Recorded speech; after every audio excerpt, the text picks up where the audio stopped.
పహల్గామ్ ఉగ్రదాడితో భారత్ పాకిస్తాన్ల మధ్య ఉద్రిక్త పరిస్థితులు భగ్గుమంటున్నాయి. ఆ దాడికి భారత్ బదులిచ్చే సూచనలు స్పష్టంగా కనిపిస్తున్నాయి. ఈ నేపథ్యంలో మరో కీలక సమావేశం జరిగింది. ఇక ప్రధాని మోదీతో జాతీయ భద్రతా సలహాదారులు అజిత్ దోవెల్ భేటీ అయ్యారు. ప్రస్తుత భద్రతా పరిస్థితులపై చర్చించారు. 48 గంటల వ్యవధిలోనే 2 సార్లు భేటీ అయ్యారు.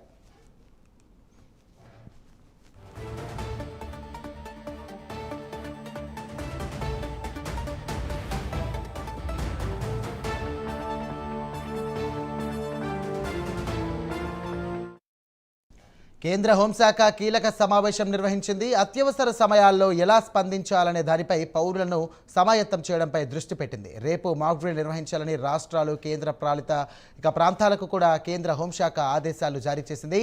ఈ నేపథ్యంలోనే ఆ శాఖ కార్యదర్శి గోవింద్ మోహన్ ఆధ్వర్యంలో ఈ సమావేశం నిర్వహించారు.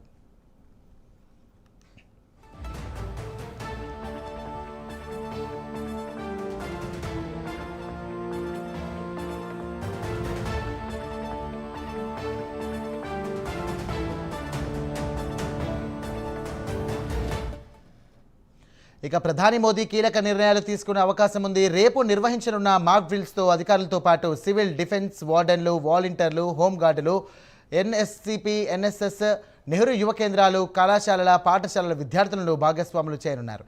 శత్రుదాడి జరిగినప్పుడు స్వయం రక్షణపై అవగాహన కల్పించాలని హోంశాఖ తెలియజేసింది.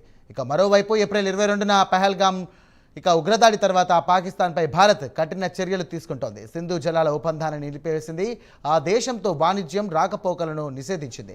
గగనతనాలని మూసివేసింది. దీంతోపాటు త్రివిధ దళాల ఎలాంటి పరిస్థితులనైనా ఎదుర్కొనేలా ఏర్పాటు చేస్తోంది. ఇదే అంశానికి మరింత సమాచారం మా కరెస్పాండెంట్ కుమార్ అందిస్తారు. కుమార్, చెప్పండి, యుద్ధానికి సంసిద్ధమవుతోంది భారత్ సర్కార్. దీనిపై పాక్పై ప్రతీకారానికి కూడా రంగం సిద్ధం చేస్తోంది. ఇంకా ఎలాంటి చర్యలు తీసుకునే అవకాశం ఉంది? సాయిరామ్, ఏదైతే జమ్మూ కాశ్మీర్లో పెహల్గామ్లో జరిగిన ఏదైతే ఉగ్రదాడి అంటే ఏప్రిల్ 22వ తారీఖున జరిగిన ఏదైతే ఈ ఉగ్రదాడికి సంబంధించి భారత్ ఇప్పటికే కఠినమైన నిర్ణయాలు తీసుకుంటూ వస్తుంది. ఈ నేపథ్యంలోనే ఈరోజు కూడా ఏదైతే నరేంద్ర మోడీ భారత ఏదైతే భద్రతా సలహాదారైన అజిత్ దోవల్తో మరొకసారి భేటీ అయ్యారు. అలాగే ఇప్పటికే 48 గంటల్లోని ఇది రెండోసారి భేటీ అని కూడా చెప్పొచ్చు. ఇప్పటికే చూసుకున్నట్టయితే ఇటు ఏదైతే భారత్ పాకిస్తాన్ మధ్య కూడా ఉద్రిక్తతలు కూడా బగ్గుమంటున్నాయని కూడా చెప్పొచ్చు. ఇప్పటికి చూసుకున్నట్టయితే భారత్ తీసుకున్న నిర్ణయాలు ప్రధానంగా చూసుకున్నట్టయితే ఇటు సింధు జలాల నిలిపివేత కావచ్చు, అలాగే వాణిజ్య నిలిపివేత కావచ్చు, అలాగే గగనతలం నిలిపివేత కావచ్చు, అలాగే మరొక పక్క ఎగుమతులు, దిగుమతులు అన్నీ కూడా నిలిపివేయడంతో కూడా ఇప్పటికే పాకిస్తాన్ పూర్తిగా కూడా అసమస్యమవుతుందనే చెప్పొచ్చు. అలాగే మరొక పక్క చూసుకున్నట్టయితే రేపు 7వ తారీఖుని ఏదైతే దేశవ్యాప్తంగా కూడా ఒక మాక్ డ్రిల్ అయితే నిర్వహించున్నారో 244 సంబంధించి జిల్లాలలోని ఈ మాక్ డ్రిల్ అయితే నిర్వహిస్తారు. ఇప్పటికే కేంద్ర హోంశాఖ కూడా మొత్తం భారతదేశంలోని అన్ని రాష్ట్రాల ప్రభుత్వాలకు కూడా హెచ్చరికలు అయితే జారీ చేసింది. రేపు ఏదైతే ఈ మాక్ డ్రిల్ అయితే నిర్వహించాలంటూ కూడా ఇప్పటికే హోంశాఖ అయితే చెప్పడం జరిగింది. ముఖ్యంగా ఈ మాక్ డ్రిల్ నేపథ్యంలో చూసుకున్నట్టయితే ముఖ్యంగా పౌరులు ఇలాంటి అటాక్స్ అంటే టెర్రరిస్ట్ అటాక్స్ జరిగిన సమయంలోని వాళ్ళు రక్షించుకునే విధంగా ఈ మాక్ డ్రిల్ అయితే ఉంటుంది. ముఖ్యంగా ఏదైనా గగనతలం నుంచి కావచ్చు, లేదంటే వేరే ఏ విధంగా అయినా సరే దాడి జరిగితే గనక ఎక్కడ దాక్కోవాలి, ఎలా దాక్కోవాలి, వాళ్ళు ఎలా రక్షించుకోవాలనే దానిపై ఈ మాక్ డ్రిల్ అయితే మెయిన్గా ఉంటుంది. అలాగే మరొక పక్క చూసుకున్నట్టయితే దీనికి సంబంధించి ఈ మాక్ డ్రిల్తో అధికారులతో పాటు ఏదైతే సివిల్ డిఫెన్స్ వార్డెన్లు, అలాగే వాలంటీర్లు, అలాగే హోంగార్డులు, ఎన్సిసి, అలాగే ఎన్ఎస్ఎస్, నెహ్రూ యువ కేంద్రాలు, కళాశాలలు, పాఠశాల విద్యార్థులు కూడా దీంట్లో భాగం చేయనున్నారు.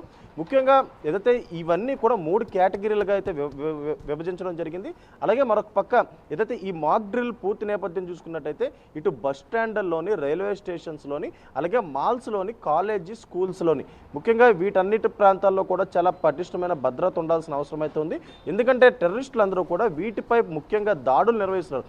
గతంలో మనం చూసాం భారతదేశంలోని అనేక టెర్రరిస్ట్ యాక్టివిటీస్ జరిగినాయి, టెర్రరిస్ట్ అటాక్స్ జరిగినాయి, భారత పౌరులు ఎంతోమంది చనిపోయారు. మరొకసారి ఏదైతే ఈ జమ్మూ కాశ్మీర్లో అంటే గత నెలలో జరిగిన ఈ పెహల్గాం ఉగ్రదాడిలో కూడా 28 మంది భారత పౌరులు అయితే చనిపోవడం జరిగింది. ఇప్పుడు ఏదైతే మరొకసారి ఏదైతే పాక్ ఇలాంటి దాడులు నిర్వహిస్తే ఖచ్చితంగా వాటి నుంచి ఎలా రక్షించుకోవాలనే దానిపై ఈ మాక్ డ్రిల్ మెయిన్గా ఉంటుందని చెప్పొచ్చు. అలాగే మరొక పక్క రేపు జరిగే ఈ మాక్ డ్రిల్కి సంబంధించి యుద్ధ సైరన్ కూడా మోగుతుందని కూడా మనం అయితే చెప్పుకోవచ్చు. ఎందుకంటే ముఖ్యంగా ఇటు యుద్ధాన్ని కనుక వస్తే అటు పాకిస్తాన్ నుంచి వార్ జరిగేటప్పుడు లేదా ఇటు ఇండియా నుంచి వార్ జరిగేటప్పుడు ఎవరు కూడా మరణించకుండా ఉండేందుకు కూడా ఆయా జాగ్రత్తలు తీసుకునే దానిపై అయితే పూర్తిగా ఈ మాక్ డ్రిల్ అయితే ఉంటుంది. ఇప్పటికే ఇటు భారత్ పాకిస్తాన్ మధ్య అన్ని సంబంధాలు కూడా ఇప్పటికే భారతదేశం తెగొట్టిందని చెప్పొచ్చు. అలాగే మరొక పక్క ఇటు సింధు జలాల నిలిపివేత చేయడంతో కూడా పాకిస్తాన్ మొత్తం కూడా అస్తమయం అవుతుందనే చెప్పొచ్చు. ఒకవేళ భారతదేశం యుద్ధం ప్రకటిస్తే మొత్తం పాకిస్తాన్ మొత్తం కూడా పూర్తిగా నేలమట్టం అయిపోతుంది. అలాగే ఇప్పటికే ఈ సింధు జలాలు నిలిపివేయడంతో కూడా అక్కడ రైతులు కూడా ఇప్పటికే అనేక కష్టాలు అయితే పడుతున్నారు. ముఖ్యంగా చూసుకున్నట్టయితే ఈ ఇండోర్ రివర్ సిస్టమ్ అథారిటీ ఏదైతే ఉందో ఇది కూడా ఇప్పటికి పర్యవేక్షించింది. ముఖ్యంగా 3 నెలల వరకు సరిపడా జలాలు మాత్రమే వాళ్ళ దగ్గర ఉన్నాయి. ఇప్పుడు జూన్ నెలలోని ఖరీఫ్ వస్తుంది కాబట్టి నీటి మట్టం కూడా పూర్తిగా అక్కడ లేకపోవడంతో కూడా రైతులు భారీగా నష్టపోతున్నారు. సుమారు 15.2 కోట్ల మంది జనాల ఉపాధి కూడా పోగొట్టుకున్నారు.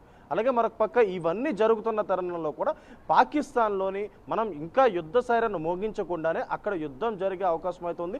ప్రజలే తిరుగుబాటు చేయనున్నారు. ఎందుకంటే ఇటు ప్రధాని అలాగే అటు ఆర్మీ తీసుకున్న నిర్ణయాలకి ఇటు ప్రజలు బలైపోతున్నారు. అలాగే మరొక పక్క వీటన్నిటికీ సంబంధించి ఏదైతే ప్రధాని కూడా అటు ఆర్మీ చేతుల్లో కీలుబొమ్మగా మారిపోయి ఈ ఉగ్ర సంస్థలను ఉగ్రదాడులను ప్రోత్సహిస్తున్నారు. కాబట్టి అటు ఇప్పటికే ప్రజలు కూడా అక్కడ తిరుగుబాటు చేయడానికి కూడా చాలా సిద్ధమైనట్లయితే తెలుస్తుంది. అలాగే మరొక పక్క రేపు ఏదైతే హోంశాఖ ఇచ్చిన ఆదేశాల మేరకు రేపు ఇక్కడ మాక్ డ్రిల్ అంటే భారతదేశం మొత్తంలో కూడా 244 జిల్లాల్లోని ఈ మాక్ డ్రిల్ అయితే నిర్వహించనున్నారు. ఈ రేపొద్దున ఈ మాక్ డ్రిల్ అనేది ఒక యుద్ధానికి సైరన్ అనే చెప్పొచ్చు. Sairam. Right, thank you Kumar.